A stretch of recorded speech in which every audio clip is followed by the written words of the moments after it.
그리스도 오늘 우리에게 주시는 말씀 같이 보겠습니다. 우리 이사야 66장 우리 1절에서 4절까지의 말씀을 우리 보겠습니다. 우리 1절에서 4절이지만 참 깁니다. 한 절 한 절이. 우리 1절 제가, 2절 여러분, 3절 제가, 4절 다 같이 그렇게 한번 읽어 봉독합니다. 여호와께서 이와 같이 말씀하시되 하늘은 나의 보좌요 땅은 나의 발판이니 너희가 나를 위하여 무슨 집을 지으랴 내가 안식할 처소가 어디랴. 나 여호와가 말하노라 내 손이 이 모든 것을 지었으므로 그들이 생겼느니라. 무릇 마음이 가난하고 심령에 통회하며 내 말을 듣고 떠는 자 그 사람은 내가 돌보려니와. 소를 잡아들이는 것은 살인함과 다름이 없이 하고 어린 양으로 제사 드리는 것은 개의 목을 꺾음과 다름이 없이 하며 드리는 예물은 돼지의 피와 다름이 없이 하고 분향하는 것은 우상을 찬송함과 다름없이 행하는 그들은 자기의 길을 택하며 그들의 마음은 가증한 것을 기뻐한즉 나 여호와 또한 유혹을 그들에게 택하여 주며 그들이 무서워하는 것을 그들에게 임하게 하리니 이는 내가 불러도 대답하는 자가 없으며 내가 말하여도 그들이 듣지 않고 오직 나의 목전에서 악을 행하며 내가 기뻐하지 아니하는 것을 택하였음이라 하시니라. 아멘. 감사합니다. 오늘 우리 이사야 66장 1절에서 4절을 본문으로 제목은 하나님께서 돌보시는 사람이라는 제목으로 우리 함께 말씀을 나눌 때 여러분 하나님께서 우리를 돌보시고 우리를 이끌어 가시는 그 주인공들이 될 수 있기를 주님의 이름으로 축원합니다. 여러분 우리가 좀 전에 이렇게 아이들이 이렇게 나왔는데요. 정말 아이들은요 어떻게 혼자서 클 수 있습니까? 없습니까? 혼자서는요 클 수 없어요. 사실 이렇게 아이들이 지금 이렇게 큰 애들 지금 한 5살부터 해서 한 6, 7살까지 있는 애들인데 이렇게 자라기까지 사실 부모의 수고가 얼마나 많았겠습니까? 자녀들은 어린 아이들은요 정말 부모의 손을 떠나서는 아무것도 할 수 없다는 거예요. 특히 이 아이들은 모르잖아요. 아무것도 뭐가 위험한 건지 자기에게 이로운 건지 해로운 건지. 그래서 이 아이들의 특징은 뭐예요? 어린 아이들 뭐든지 만져보려고 하고 먹어보려고 하고 또 아장아장 거릴 때는 어떻게 해요? 어디든 그냥 가가지고 그게 위험한지도 모르고 다 가서 하여튼 만져보고 막 끄집어내고 올라가기도 하고 그런단 말이에요. 그래서 항상 부모가 눈을 뗄 수가 없어요. 그런데 가만히 보면 우리도 하나님 앞에 그렇습니다. 여러분 우리는 하나님의 보호를 받아야지 보호를 받지 않으면 내가 뭐가 위험한지 뭐가 지금 이게 좋은 건지 이게 뭐가 지금 나한테 필요한 건지 모른 채 우리가 살 수가 있어요. 그래서 우리는 하나님의 보호하심과 돌보심을 받아야 됩니다. 그런데 감사한 것은 우리 하나님은요 정말 부모가 자녀들을 때로는 아플 때는 밤새워 간호를 하고 또 한치도 눈을 떼지 않고 그를 돌보는 것처럼 하나님도 우리를 그렇게 돌봐주신다는 거야. 우리 시편 121편 4절 한번 같이 읽어봅니다. 우리 같이 한번 읽어보겠습니다. 시작.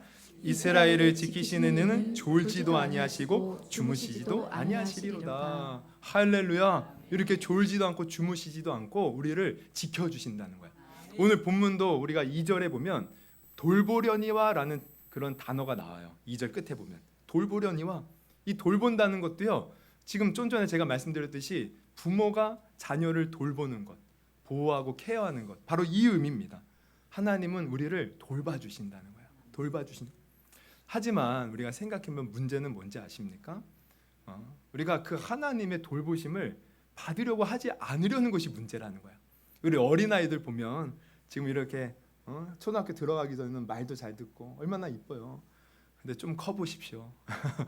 초등학교 고학년이 되고 중학교가 되고 머리가 커가면 커갈수록 부모에게 막 대드네요.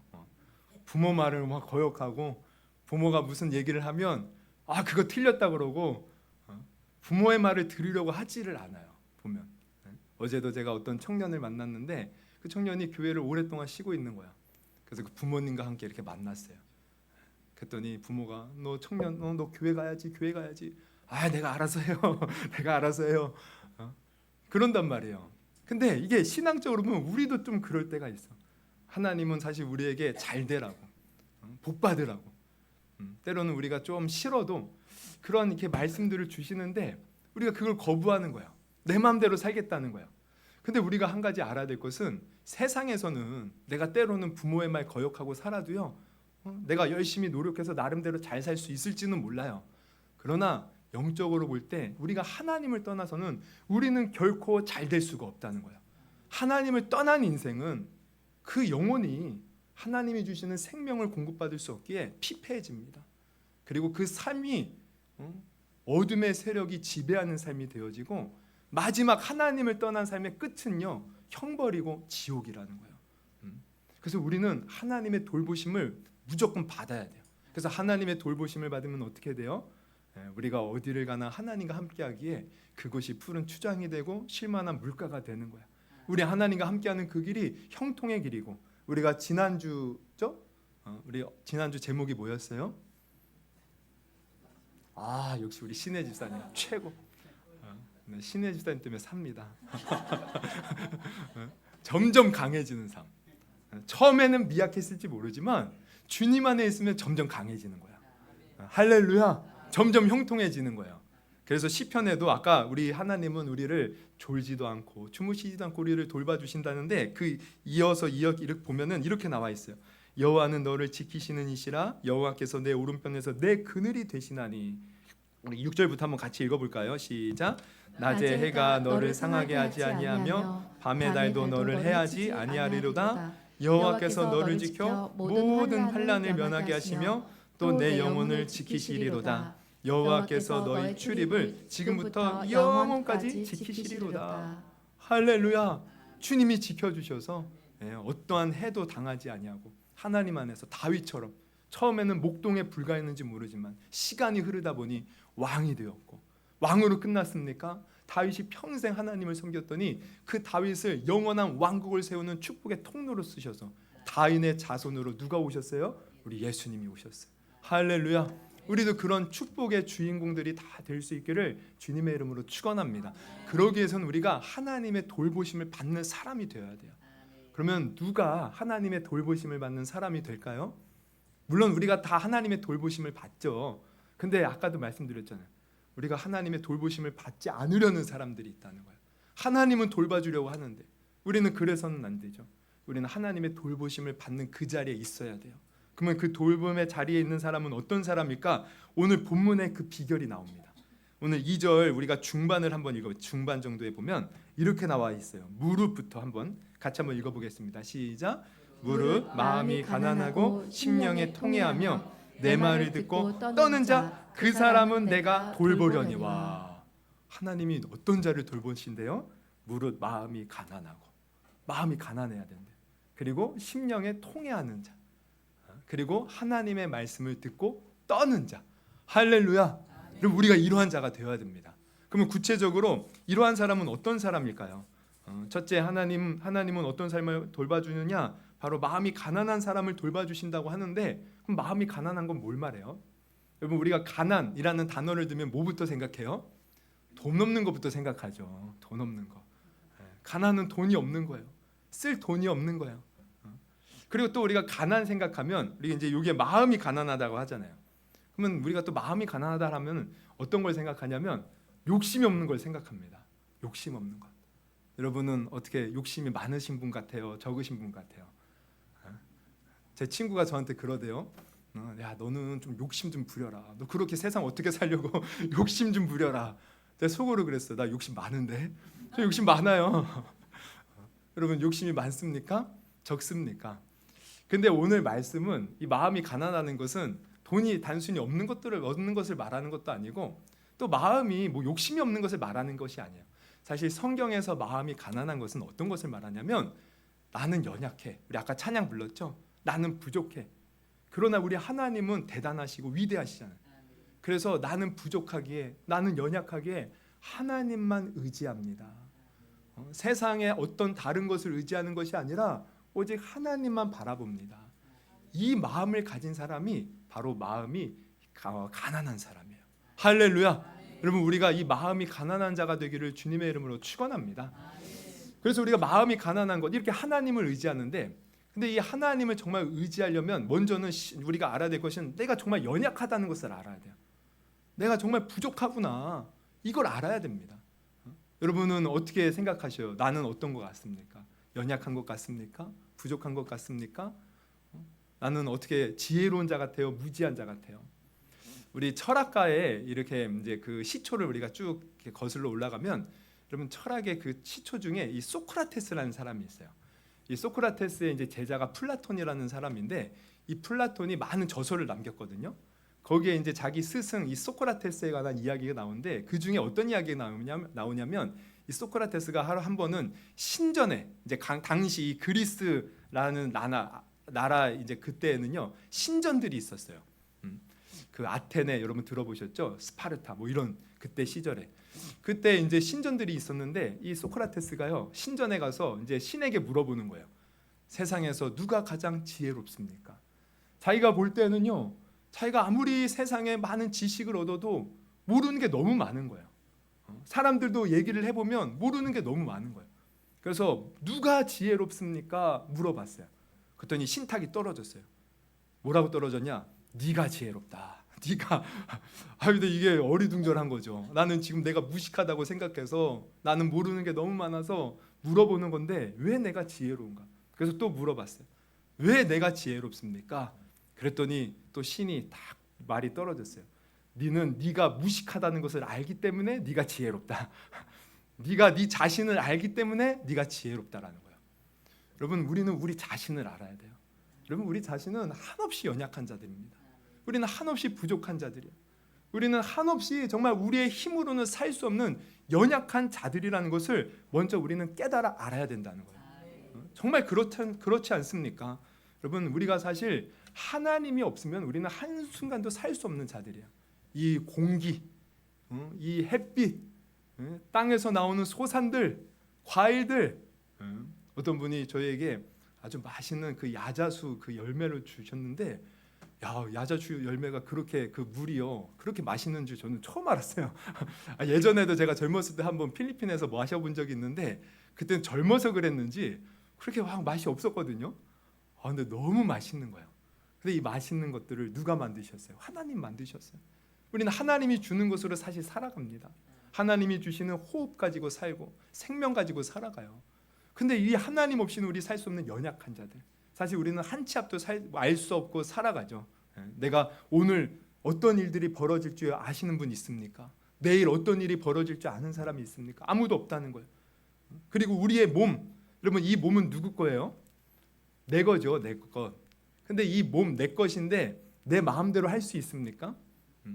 여러분 제가 예전에 전에 이제 부사역자로 있을 때 청년을 담당했는데 그 청년 중에 한 번은 그 암에 걸린 한 자매가 왔어요. 그때 이제 제가 30 중반이었는데 그 자매가요 그때 당시 한 40 초반이었거든요. 근데 제가 이제 30 중반이니까 그 이제 청년이 나이가 많다, 늙었다 이렇게 생각을 했어. 근데 지금 생각해 보면 얼마나 젊은 나이예요, 솔직히. 처음에 유방암에 걸려서 수술을 하고 그리고 1년이 지났는데 폐와 간에 전이가 된 겁니다. 그래서 이제 그 전이가 됐을 때 이제 온 거예요. 그러면서 이제 은혜 받고 막 좋아했는데 한 1년이 지나니까요. 이 유방암 같은 경우는 이 림프절인가, 이 림프관인가 하여튼 이거를 통해서 뇌에 잘 전이가 된대요. 나중에 또 뇌까지 전이가 된 거예요. 그래서 이렇게 어려움을 이렇게 당하다가 결국에는 이제 한 2년 지났을 때 하나님의 부르심을 받았는데 그 자매가요 한 번은 저한테 그래요, 울면서. 내가 아파 보니까 전에는 이 몸이 내 몸인 줄 알았대요. 근데 아파 보니까 이 내 몸, 내 마음대로 할 수가 없다는 거예요. 나는 아프고 싶지 않은데 내가 아프지 않는다고 아프지 않는 것이 아니라는 거죠. 내 마음대로 할 수 없는 나는 이렇게 연약한 자라고 그런 얘기를 했던 것이 생각이 납니다. 여러분 우리는 정말 이렇게 연약한 자예요. 부족한 자예요. 아무것도 할 수 없는 그렇게 나약한 자예요. 이걸 우리가 먼저 깨달아야 돼요. 그러면서 동시에 깨달아 알아야 될 것은 그러나 우리 하나님은 위대하신 하나님이라는 거예요. 모든 것을 하실 수 있는 하나님이라는 거죠. 여러분 오늘 본문을 보면 1, 2절에 이렇게 나와 있어요. 여호와께서 이와 같이 말씀하시되 하늘은 나의 보좌요. 하늘, 이 광활한 하늘. 보좌가 뭡니까? 왕이 앉는 자리예요. 하늘은 하나님의 그냥 보좌 자리에 불과하대요. 그리고 땅은 나의 발판이니 발을 딛는 곳. 너희가 나를 위하여 무슨 집을 지으랴? 내가 안식할 처소가 어디랴? 나 여호와가 말하노라. 내 손이 이 모든 것을 지었으므로 그들이 생겼느니라. 야, 하나님은요 하늘을 보좌 삼고 땅을 발판 삼는 그 위대하신 분. 왜? 이 모든 우주 만물을 지으신 분이시기 때문에. 여러분, 우리가 이것을 깨달아 알아야 됩니다. 이 하나님은 이러하신 분이에요. 하지만 안타깝게도요, 이스라엘 당시 백성들은 이 하나님을 이렇게 위대한 하나님으로 알지 못했다는 거예요. 그래서 좀 전에도 중간에 보면 너희가 나를 위하여 무슨 집을 지으랴, 내가 안식할 장소가 어디냐, 이런 말씀을 하잖아요. 왜 그런지 아십니까? 여러분, 당시에 이스라엘 백성들은 하나님이 성전 안에 계시는 분으로 생각했어요. 성전. 근데 이 성전이라는 것은요, 물론 우리에게는 하나님이 거하시는 거룩한 성전이지만 아까도 말씀드렸죠, 다른 나라도요 다 자기 신들을 모시는 신전들이 있었어요. 그러니까 이스라엘 백성들은 생각할 때 하나님은 수많은 민족 중에 많은 신들이 있는데 그러한 신 중에 한 신이라고만 생각한 거예요. 그냥 성전 안에 거하시는 신. 그래서 다른 나라를 보니까 이스라엘 백성들보다 강한 나라들이 있었을까 없었을까요? 당시에 많은 거예요. 강대국들이. 그럼 그 나라 신이 더 강하게 느껴진 거죠. 그래서 이스라엘 백성들이 왜 그토록 우상 숭배에 빠졌느냐? 하나님을 그저 신전 안에 계시는 분으로 생각하고 다른 나라 보니까 더 잘 살아. 그러니까 다른 나라들의 신들을 섬기는 겁니다. 그러면 더 잘 살 줄 알고. 지금 하나님이 이것을 지적하는 거죠. 내가 거할 처소가 어디냐? 하나님은 하늘을 보좌 삼고 땅을 발품 삼는 위대하신 분인데, 이 모든 것을 지으신 분이신데, 근데 여러분, 오늘날 우리의 모습을 보면 우리도 때로는 이렇게 하나님을 생각하는 것이 아닐까? 여러분, 우리는 세상을 바라볼 때 어떻게 생각해요? 마치 돈이 세상을 움직이는 것처럼 우리가 생각해요. 아니면 뭔가 군사력이 세상을 움직이는 것 같아요. 또 아니면 요즘에는 IT, 최첨단 지식들이 막 과학이 발전했죠. 이 과학들이 뭔가 세상을 움직이는 것 같아요. 그러나 아닙니다. 이 세상은 오직 이 세상을 지으신 우리 하나님이 이끌고 계심을 여러분 아시기를 바랍니다. 여러분, 다니엘서를 보세요. 다니엘서를 1장부터 6장까지 보면은 참 재밌는 이야기들이 많이 나와요.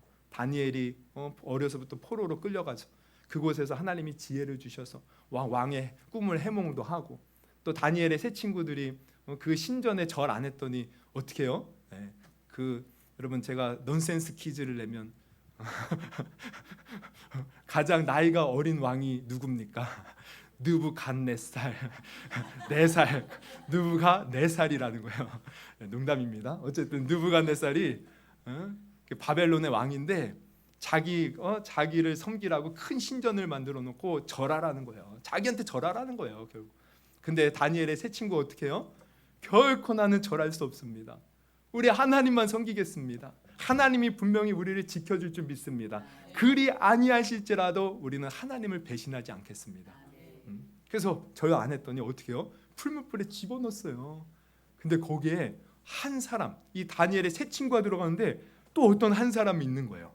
여러분, 우리 하나님이 함께 하신 줄 아시기를 바랍니다. 그래서 머리털 하나 그을리지 않고 살아나요. 그런 재밌는 이야기들이 그 다니엘서에 나오잖아요.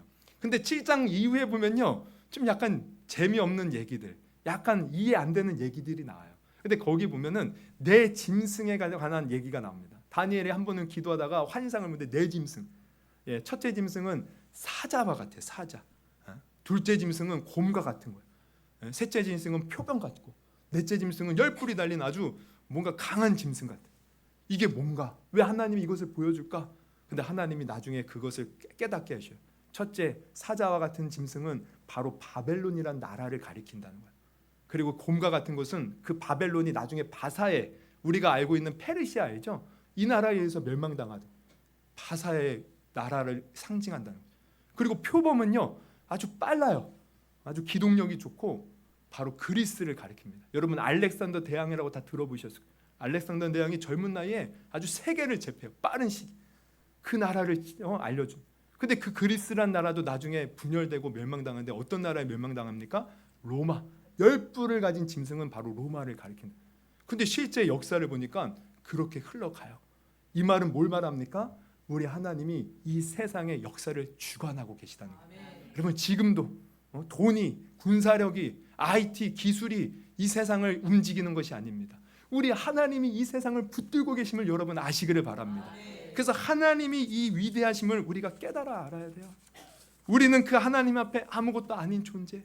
그러나 우리 하나님은 위대하신 분, 이 세상의 어떤 신보다도 위대하신 하나님. 그래서 그 하나님을 우리가 위대하게 여기고 내가 연약하기에 그 하나님을 의지하는 자, 그 하나님을 기뻐하는 자, 그 하나님만 바라보는 자, 그 사람이 바로 마음이 가난한 사람. 그럼 여러분 우리를 한번 돌아보십시오. 나는 마음이 가난한 사람입니까? 즉 다르게 말하면 나는 하나님을 의지합니까? 내 인생의 주인이신 하나님을 의지하십니까? 하나님을 바라보십니까? 여러분 정말 하나님을 의지하는 자, 나는 아무것도 할 수 없어요. 주님이 붙들어 주셔야 돼요.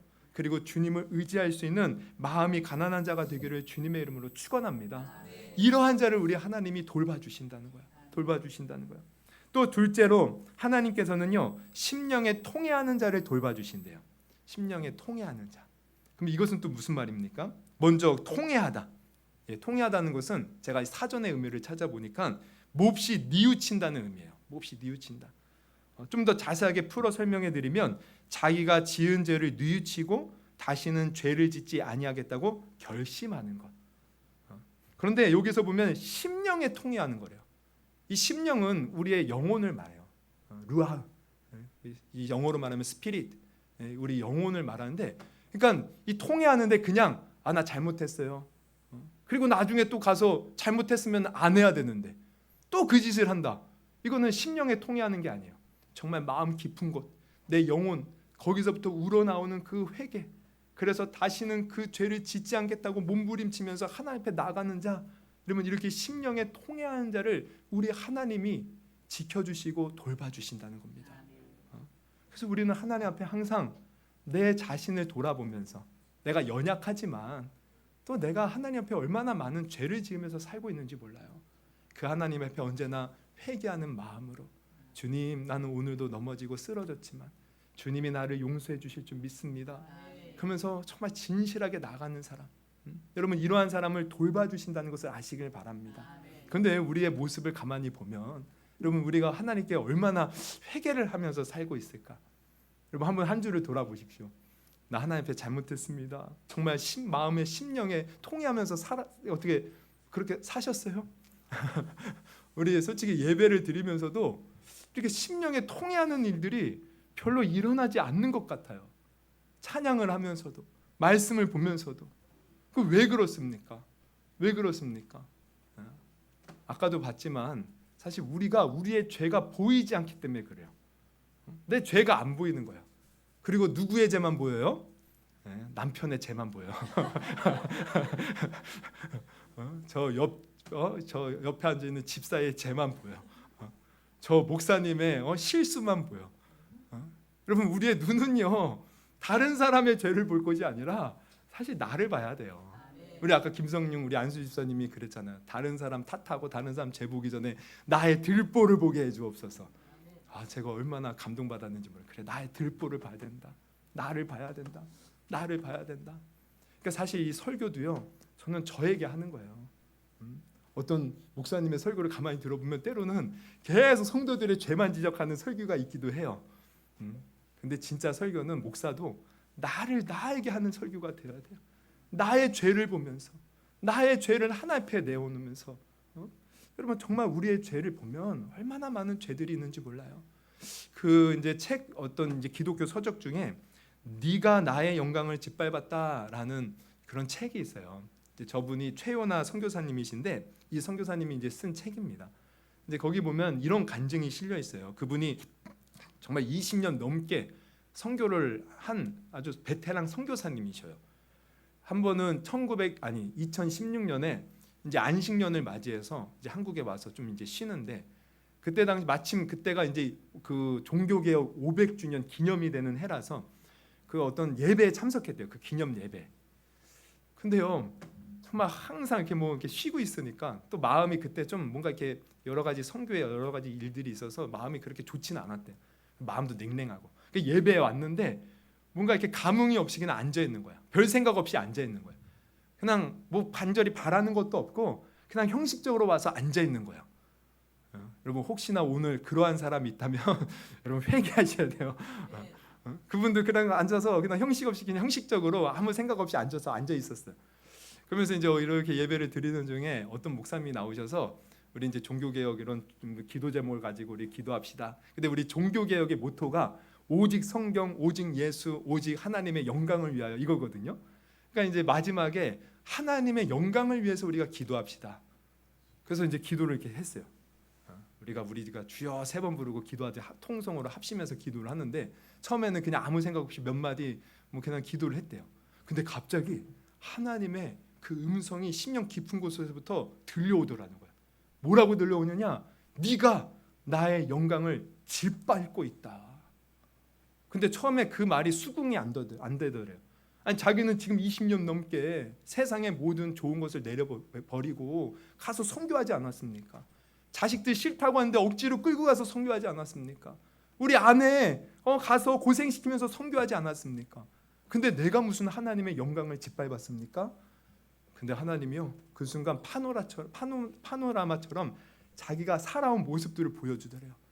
자기가 자녀들이 자기 뜻대로 안 한다고 막 윽박지르고 신경질 내고 화냈던 모습들, 아내와 정말 매일같이 그 선교 사역에서 힘드니까 서로 싸운 모습들, 성도들에게는 거룩하게 막 설교하면서 정작 본인은 하나님과 온전히 동행하지 못하고 말씀 보지 못하고 기도하지 못한 모습들, 그 모습들을 쫙 보여주는데 그냥 통곡이 나오면서 눈물이 나오면서 회개가 터졌다는 거야. 지금 말하는 통회가 터진 거야. 하나님 앞에 한참을 울고 그러면서 하나님 그러면 내가 어떻게 살아야 됩니까? 그럼 내가 어떻게 살아야 될까? 깊이 고민을 하면서 생각해 봤더니 예수님이 떠오르더래. 예수님 이 땅에 오셔서 어떻게 사셨어요? 오직 하나님의 말씀 따라 사신 거야. 그 예수님 바쁜 사역 속에서도 가장 중점으로 둔 것은 하나님 기도하면서 늘 하나님과 교제하면서 하나님께 순종하는 그 모습. 이거구나. 내 아이의 문제는 하나님과 지금 교제가 이루어지는 것이 아니구나. 이게 문제구나. 그래서 그때부터 언제나 하나님 앞에 기도하고 하나님 말씀 안에서 하나님 뜻대로 살려고 그러면서 그 삶이 변화되었다. 이 간증이 실려 있어요. 여러분, 그러니까 우리가 심령에 통해하는 것은 바로 이것을 말합니다. 사실 여러분, 우리가요 하나님 앞에 섰을 때, 여러분 우리가 이렇게 병원 가면은 우리의 병을 진단하기 위해서 여러 가지 검사를 하잖아요. 엑스레이도 찍고 MRI도 찍고 CT도 촬영하고. 그럼 그거 찍으면 어떻게 돼요? 우리는 육안으로 우리의 겉모습만 보지만 그 기계 장비를 하면은 엑스레이 찍으면 우리 뼈들이 나와요. 저는 엑스레이 그 찍을 때마다 좀 민망해. 뼈가 이렇게 보이면은 제가 사실은 이 거북목은 아니지만 일자목이에요. 보면은 사진 찍어 보면은 목이 원래는 이렇게 S자로 이렇게 휘어야 되는데 일자목이라서 항상 어깨가 뭉치고 뭐 어디가 이렇게 삐뚤어져 있고 뭐 그렇다는 거예요. 이게 민망하대. 내 뼈가 보이는 게. CT나 뭐 MRI는 더 자세하게 나오죠. 근데 만약 하나님이 그러한 기계로 우리의 심령을 여러분 쳐다본다고 하면 어떨 것 같습니까? 우리 아까 신혜 집사님이 아주 신실한 아주 지난주 설교도 기억하시고, 근데 하나님이 우리 신혜 집사님 지금 속마음을 다 본다. 어떨 것 같습니까? 제가 볼 때 여러분 다 천사 같거든요. 죄 하나 안 짓고 살 것 같거든요. 너무 그냥 거룩해 가서 하나님 앞에 서도 하나님 앞에 당당할 것 같거든요. 근데 저는요, 만약에 하나님이 그 엑스레이 같은 것으로 저의 마음을 본다면, 지금 여기 계시는 분이 그런 기계로 저의 마음을 본다면 저는 쥐구멍이라도 있으면 숨고 싶은 마음이에요. 왜? 너무 많은 마음속에 죄악들이 많으니까. 사실 우리가요 다른 사람 보기 전에 내 자신을 정말 제대로 보잖아요. 하나님 앞에 회개할 것밖에 없다는 거예요. 그래서 정말 나의 자신을 보고 하나님 앞에 통회하면서 하나님 나는 이런 죄인입니다. 하나님 나는 이런 죄인입니다. 그러면서 겸손하게 나아가는 자, 그러한 심령에 통회하는 자를 우리 하나님이 돌봐주신다는 겁니다. 그러므로 여러분 오늘부터 우리는 바뀌어야 돼. 눈이 다른 사람의 죄를 보기 전에 여러분 우리의 죄를 볼 수 있기를 주님의 이름으로 축원합니다. 하나님 앞에는 크고 작은 죄가 아니에요. 크든 작든 하나님 앞에는 모든 죄가 동일해요. 어떤 사람은 뭐 살인죄 저지르고 사기꾼, 나는 저렇게까지 죄 안 지었는데 아닙니다. 사실 하나님 불꽃 같은 눈동자로 보면 우리가 거짓말, 작은 삶 속에서 거짓말 하나 한 것, 다른 사람 앞에 내가 그냥 택 내뱉어서 상처 하나 준 것, 내가 정말 다른 사람과 약속 하나 지키지 않은 것, 그리고 정말 우리가 예배 드릴 때도 아까 말했죠. 겉으로는 나와서 그냥 예배드린다고 했지만 내 속은 다른 것으로 가득 차는 그 모습들, 사실 이게 다 하나님 앞에 회개거리들이에요. 여러분, 우리 자신을 보고 하나님 앞에 언제나 회개하며 설 수 있기를 주님의 이름으로 축원합니다. 정말 회개가 복입니다. 여러분, 사실 우리가 죄 안 짓고 짓는 사람은 아무도 없어요. 우리 다윗과 사울 왕을 보십시오. 다윗, 아까도 말했지만 다윗은 뭐 죄 안 짓고 살았기에 하나님 복 받았습니까? 아닙니다. 사실 사울 왕과 다윗 왕을 비교해 보면 다윗 왕이 더 나쁜 죄 저질렀어요. 다른 아내 간음했잖아요. 그리고 그 남편 전쟁터에서 죽게 만들었잖아요. 얼마나 나쁜 놈입니까? 그런데 중요한 것은 사울 왕과 다윗 왕의 차이. 사울 왕은 회개하지 않았다는 거예요. 사무엘 선지자가 와서 당신 하나님의 말씀 거역했습니다. 몇 번을 지적해도 회개하지 않는 거예요. 그런데 다윗은 어떻게 합니까? 나단 선지자가 와서 딱 한 번 지적할 때 바로 꼬꾸라져서 내가 죄인입니다. 하나님, 나 잘못했습니다.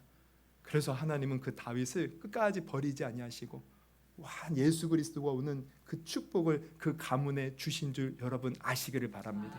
그러니까 우리가 죄 안 짓는 사람은 아무도 없어요. 그러나 중요한 것은 하나님 앞에 회개하는 모습으로, 겸손한 마음으로, 주님, 나는 죄인입니다. 주님, 나를 용서하시고 언제나 그 예수 그리스도의 피로 나를 씻어주시고 성령으로 나를 붙들어 주시고 주님, 나를 정말 주님의 거룩한 자녀로 살아갈 수 있도록 함께하여 주시옵소서. 이러한 자를 우리 하나님이 돌봐주심을 여러분 아시기를 바랍니다. 마지막 세 번째로 하나님의 돌보심을 받는 사람은 어떤 사람인가 봤더니 마지막에 이렇게 나와 있죠. 2절 마지막 부분에, 중간에 보면은 심령에 통회하며, 그럼 뭐래요? 내 말을 듣고 떠는 자.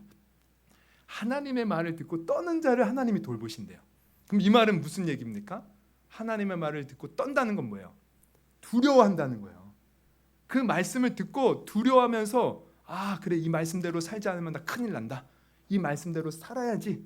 그러한 사람을 하나님이 돌봐주신다는 거예요. 할렐루야. 여러분, 잠언에 보면 이런 말씀이 있습니다. 우리 13장 13절을 같이 한번 읽어봅니다. 시작. 말씀을 멸시하는 자는 자기에게 패망을 이루고 계명을 두려워하는 자는 상을 받느니라. 말씀을 멸시하는 자는 자기에게 패망을 이루고 계명을 두려워하는 자는 상을 받는다. 여러분, 우리는 정말 하나님의 말씀을 두려워할 줄 알아야 돼요. 하나님의 말씀을 들었을 때 그래, 그 말씀 정말 이 말씀대로 내가 살지 못하면 나 큰일 난다. 두려워하는 마음이 있어야 된다는 거예요. 여러분, 최근에 우리 아이들이요 건강검진을 이렇게 받았어요. 한번 제대로 한번.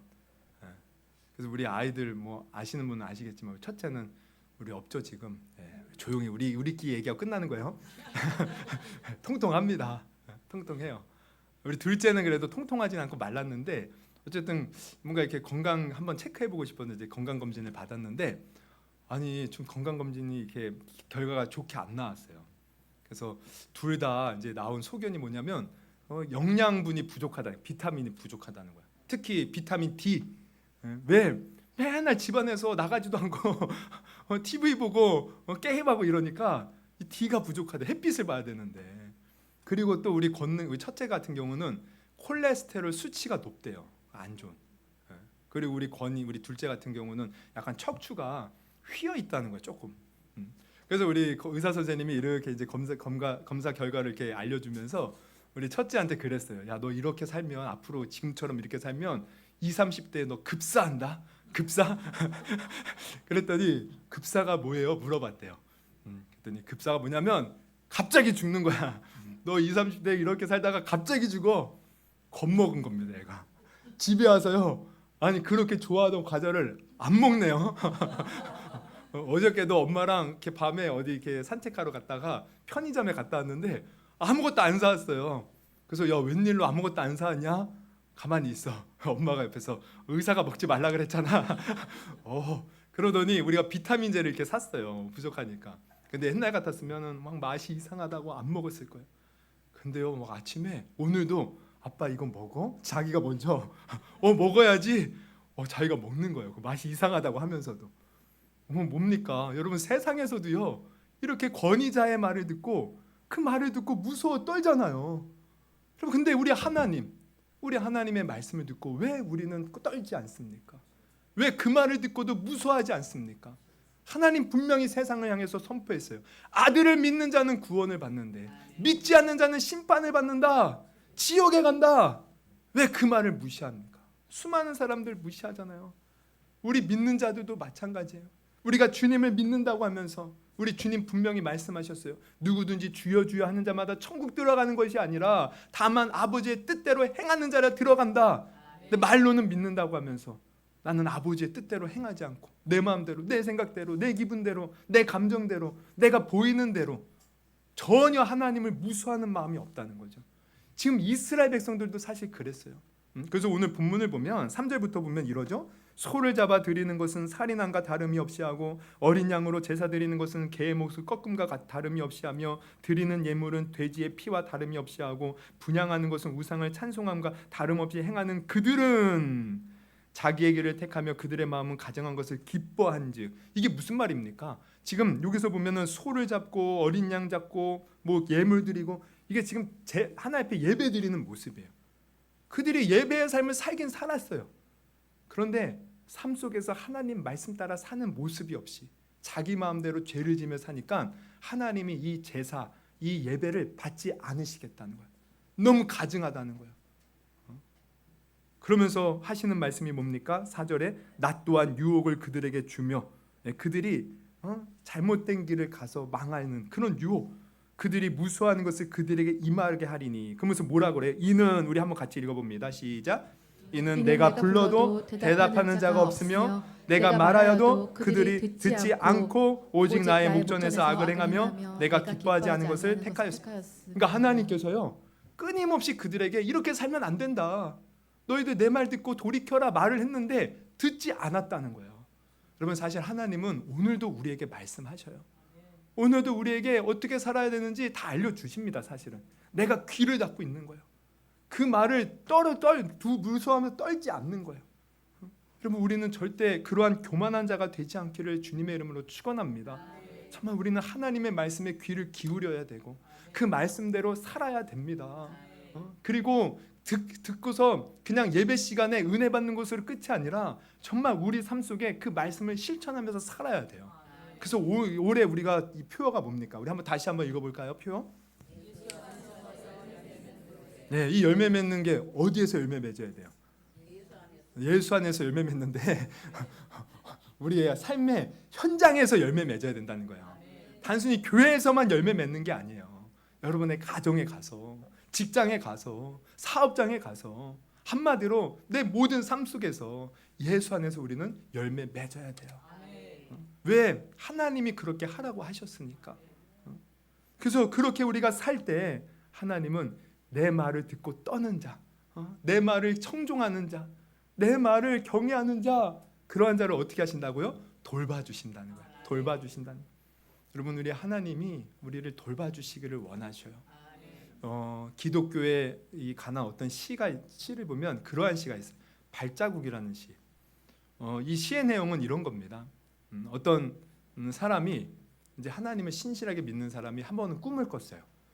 근데 이렇게 보니까 자기가 해안가를 걷고 있는데 뒤돌아 보니까 그 해안가에 발자국이 2개예요. 자기는 혼자 걸어왔는데 2개가 이렇게 있는 거예요. 그래서 와, 우리 하나님이 나와 옆에서 내가 보이진 않지만 늘 나와 함께 하셨구나. 함께 하셨구나. 너무 감사하다. 내 뒤돌아온 인생을 돌아보니 정말 하나님의 은혜로 내가 여기까지 왔구나. 그러면서 감사가 넘쳤는데, 근데 가만히 자세히 보니까 어느 이렇게 부분에서는 발자국이 2개였는데 어느 부분에서는 하나인 거예요. 근데 그 하나인 때를 봤더니 이 발자국이 2개일 때는 내가 기쁘고 즐겁고 뭔가 잘 될 때였어요. 근데 하나일 때 보니까 그때는 내가 정말 힘들 때였어요. 너무 많은 고난이 있을 때였어요. 시련이 있을 때였어요. 근데 그때는 하나인 거예요. 갑자기 막 불만이 막 솟아와요. 아니 하나님, 기쁘고 즐거울 때는 같이 하시면서 왜 정작 내가 필요할 때, 고난 가운데 있을 때, 아플 때는 왜 나를 혼자 내버려 두셨습니까? 그때 하나님의 감동이 밀려와요. 야, 그 하나의 발자국은 네 발자국이 아니라 바로 내 발자국이다. 네가 힘들 때, 네가 어려울 때, 네가 걸어갈 수 없을 때 내가 너를 안고 사실 지금까지 왔다. 여러분 우리 아이들 키워봐서 알죠. 우리 아까 그 아장아장 걷는 아이들, 우리가 길을 걸 때 그냥 이렇게 평탄하게 좋은 길 걸을 때는 손잡고 같이 걸어가요.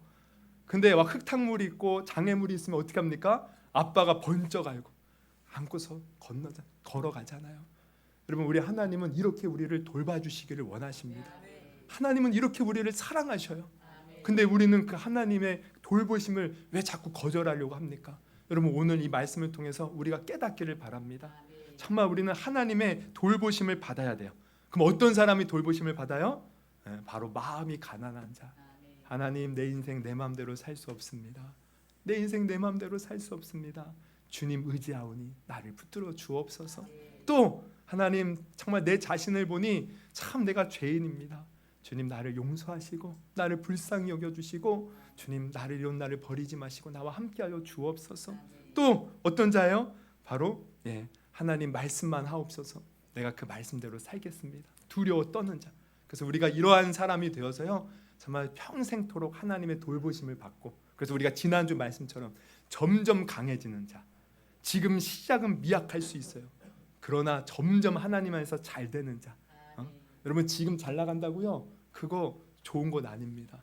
우리 인생 한 치 앞도 알 수 없어요.